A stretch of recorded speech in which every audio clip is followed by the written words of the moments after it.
Welcome to our 10th lesson. I'm Ashwin Joshi, your club president. These are our ASB members, and let's begin.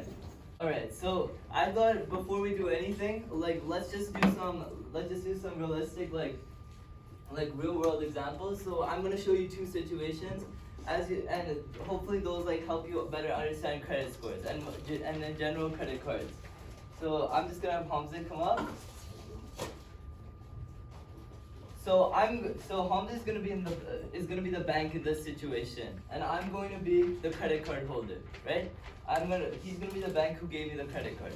Everyone see this image? And everyone see the bank? I'm gonna refer to him as Hamza, but he's gonna be the bank, okay? So the bank is gonna give me a regular person like you guys, right?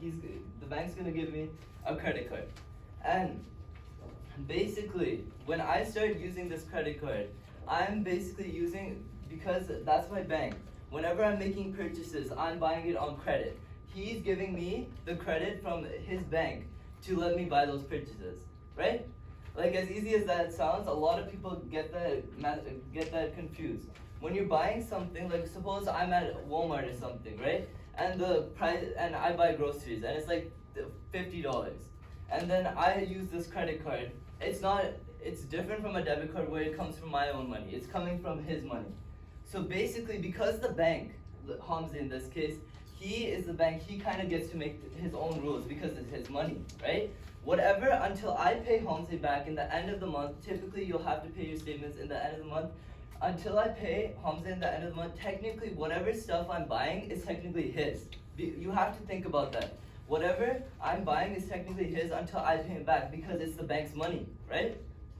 So what happens when I don't pay him at the end of the month? It's his rules, right? Does anyone have any guesses what happens if I don't pay him by the end of the month?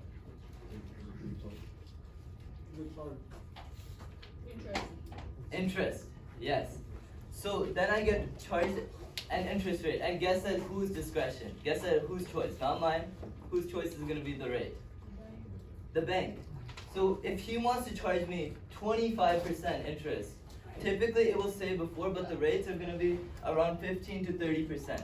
Let's just say in this case 25%. If he wants to charge me 25% on that $50, he can, because I'm not paying in time. So like that $50 would now become $75. No, I didn't do. Did I do that? No, I didn't do that right. That $50 would be.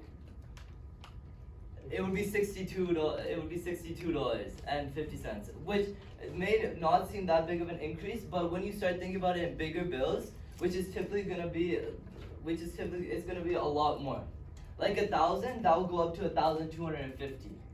You're gonna have to pay $250 more because you didn't pay on time, and that's how the credit card companies make money in the first place, or the banks, because they'll charge interest rates and typically they target like our age range, so because we're easily gullible. So you have to be careful. Remember how when Taran, I know there's some new members here, but when we had our CEO guest speaker, he told us how his employees got happy that they only had to pay $300 of their credit statement, and the $700 would go for next month. The person got happy, but they don't realize they're gonna have to pay a huge amount of interest on top of that amount. So that's what you have to be careful about with credit cards. And credit cards, as you know, are directly correlated with credit scores, which we'll get more into. So does everyone understand that situation? Okay. So, and then the second situation, which is more applicational to you guys, is like a parent-student. So in this case, Hamza will be the parent and I'm the student. I'm the kid, in this case. So Hamza, he's going to give me trusted authority by letting his credit card company know, because he thinks I'm responsible as a kid. So he'll give me the credit card, and basically, like anyone can do this, but your parent has to put it as your trusted, has to put you as a trusted account holder on their credit card company. So anyone can do it, but you have to realize that you are also liable for your parents' mistakes. If your parent isn't reliable enough to pay the bills, it's gonna affect your credit score long term. So say, I use the credit card and I spend $100, and then my credit card and say Hamza, my parent, at the end of the month, he doesn't pay. He forgets to pay. then he'll have to pay interest and it will hurt my credit score long term. So it's a great way to introduce yourself to credit by getting a credit card now, but you must be responsible and your parent must be responsible as well. So, and you may be wondering, why are credit scores so important? Credit scores are so important because, as you guys have asked, I've seen it numerous times, you guys want to know how to start your own businesses, how are you going to be able to afford that, right? No one, like, picture this, like, you know, like when you buy a gas station, say, and it's a $3 million property, you're not going to be able to pay $3 million, unless, like, very rarely, you're going to have to take a loan, and that's down payment, right?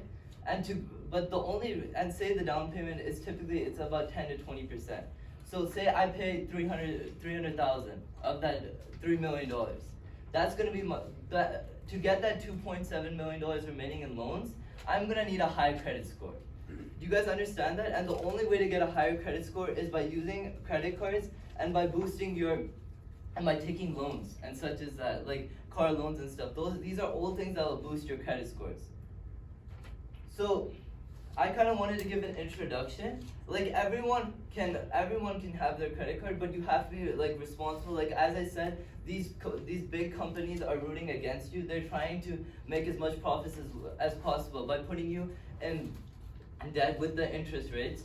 So you have to be careful when using a credit card, because these things can be great if you know if you pay at the end of the month and you understand how this can be an asset. As we talked about, an asset is something that brings money into your pocket, and a liability is something that it takes out of your pocket. Use the credit card as an asset, not a liability. Don't be like the 80% of teens out there. You understand that? So that's kind of what I wanted to just get the baseline. I want to play a video, and then I want to answer whatever questions you have, and I'll go more in depth if you'd like. This is an excellent way to start setting yourself for success, to start building businesses if that's what interests you. As you guys know, and I just want to like bring one more thing. So these things all play into something called as we were talking about, credit cards correlate exactly with credit scores. And credit scores is a scale from I believe 250 to 850 typically.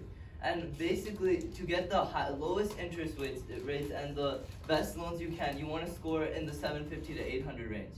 And the reason I'm introducing this to you guys now, it's like the best time. Most of you guys are at 16, and it's the best time, but I want you guys to know that you have to be responsible with a credit card. And you have to know your parent is also responsible, because you guys want to have the best possible credit score you can, because that will open up a whole world of opportunity for you guys. And that's what we're about. We're all about opportunity in this club. So, do you guys have any questions? Because I wanted to give an intro to you guys, because the thing is, we have this meeting and then we have next meeting left. So I want to finish off. I want to do something extremely fun to finish over here, because you guys have worked so hard.